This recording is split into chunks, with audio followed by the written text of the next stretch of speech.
El mundo está plagado de organizaciones llamadas sectas que utilizan la coerción a través de la manipulación psicológica para hacer que los adeptos sigan al pie de la letra las normas y las reglas establecidas por el líder. No hay margen para los cuestionamientos.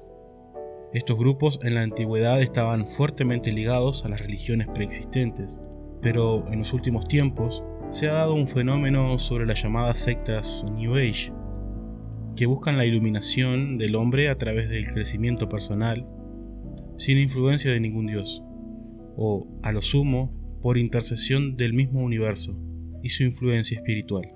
Esto en sí mismo no es algo negativo. Sin embargo, cuando esta filosofía es corrompida por los deseos perversos de un hombre, muchas personas inocentes sufren las consecuencias.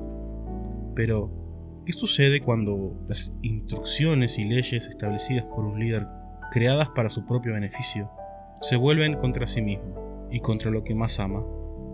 Bienvenidos, mi nombre es Caronte, esto es El Horror.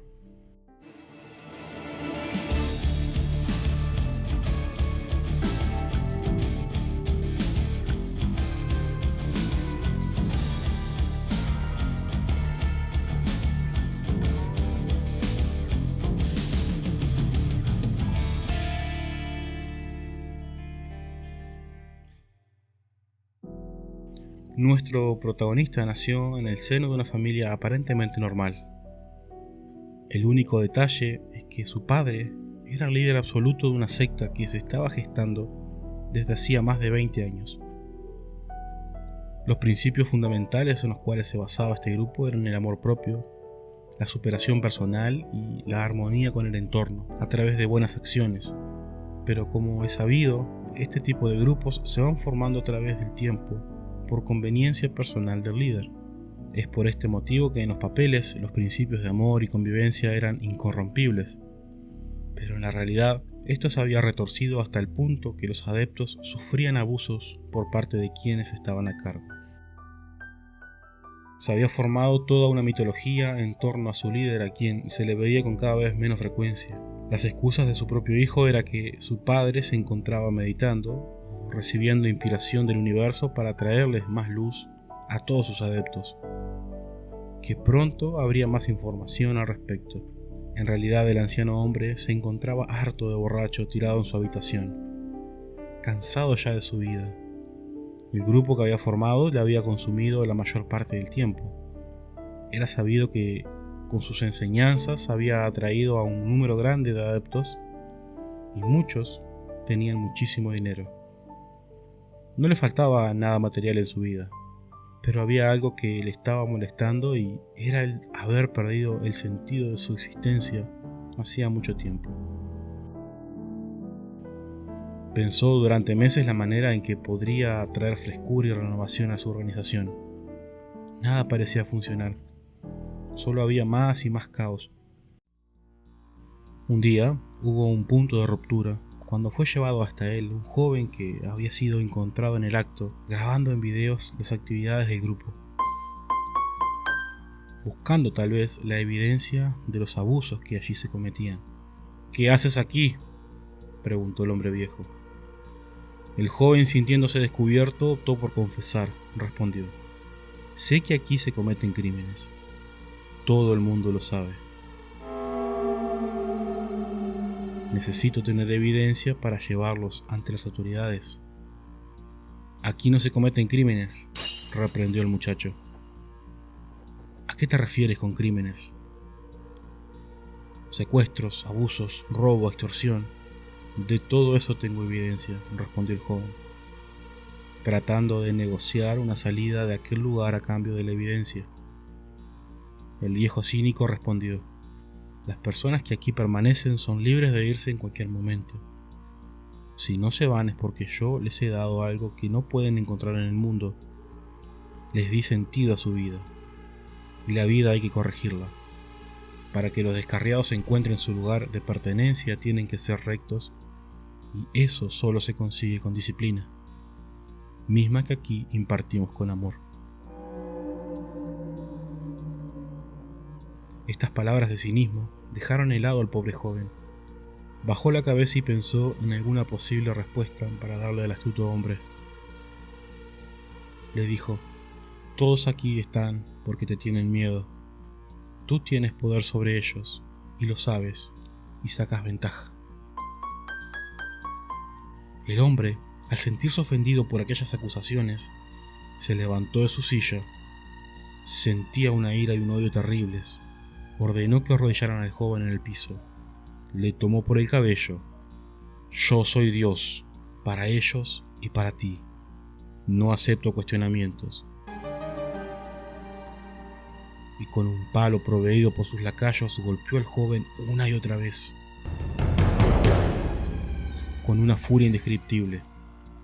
Los que allí estaban y presenciaron aquel horrendo espectáculo quedaron paralizados por lo salvaje y terrible de la escena. Todos tragaron saliva. El acto se había consumado. No podían creer que aquel joven yacía sin vida en el frío piso de aquella habitación. El viejo se regodeaba en la sangre de aquel incauto. Revitalizado, levantando los brazos al cielo, sintió una fuerza renovadora que corrió por todo su cuerpo. Aquello era lo que estaba buscando. Sabía que en ese acto traería vitalidad a su pueblo, y como si de una revelación divina se tratara, dio instrucciones claras sobre cómo el sufrimiento del prójimo traería muchos beneficios y vitalidad a aquellos fieles que lo practiquen.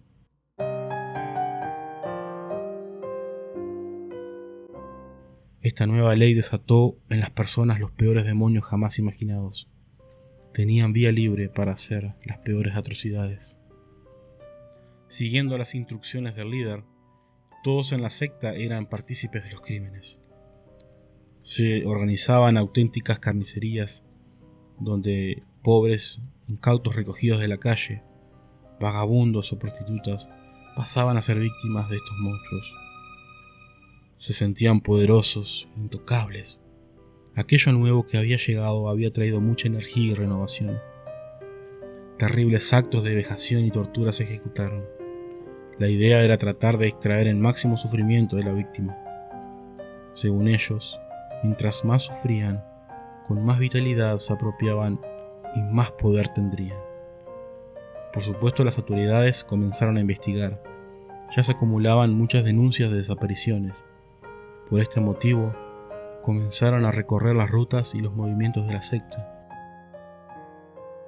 Este movimiento de la policía puso en jaque al líder del culto, y en un acto de cobardía logró esconderse para salvar su pellejo, mientras que el resto de criminales y asesinos fueron capturados. Los días pasaron y estaba el líder, su hijo, a quien amaba mucho, y alrededor de unos 20 adeptos más, fieles también al líder, escondidos en una casa secreta en la ciudad. Todos sabían que ya quedaba poco tiempo.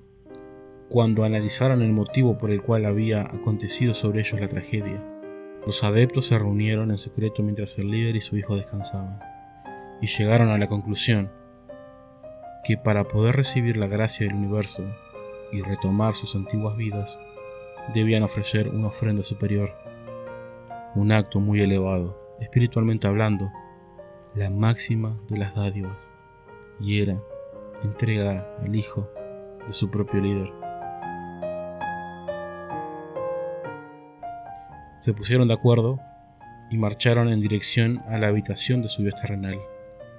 Con la mirada perdida, cual muertos vivientes, irrumpieron en la habitación, tomaron al muchacho y lo sometieron con total furia. Su padre, helado por lo horripilante de la escena, no podía dar crédito a lo que veía. No podía moverse del miedo, y al ver a su hijo siendo devorado vivo frente a sus ojos, lo dejó paralizado. Los salvajes arrancaban la carne con sus propios dientes.